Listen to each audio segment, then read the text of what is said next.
යාළුවනේ වලට කොහොමද? ඉතින් අද අපි යන්නේ අපේ ගමේ පන්සලට.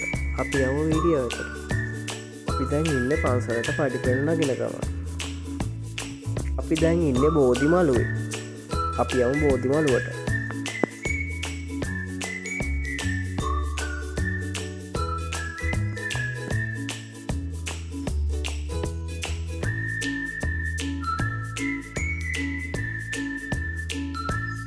අපි ඊළඟට බලන්නේ බෝධිමළුවේම සකසා ඇති බුදුරජාණන් වහන්සේගේ අභිනිෂ්ක්‍රමණ පිළිරුව.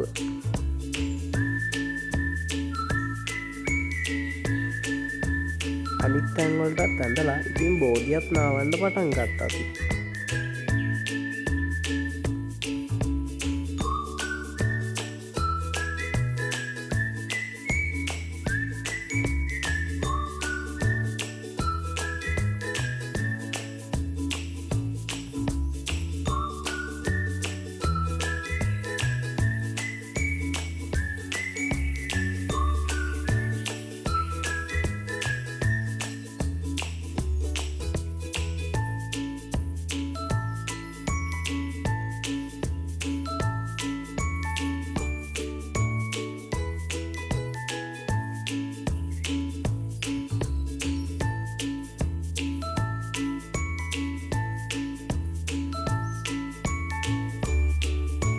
ඔයාලා ඊළඟට දකින්නේ බෝධීන් වහන්සේ ඇතුළත.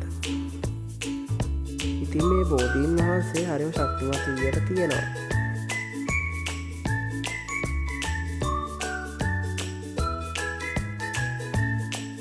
එහෙනම් අපි අදට සමුගන්නම්. වීඩියෝ එක බලුවට ගොඩක් ස්තුතියි.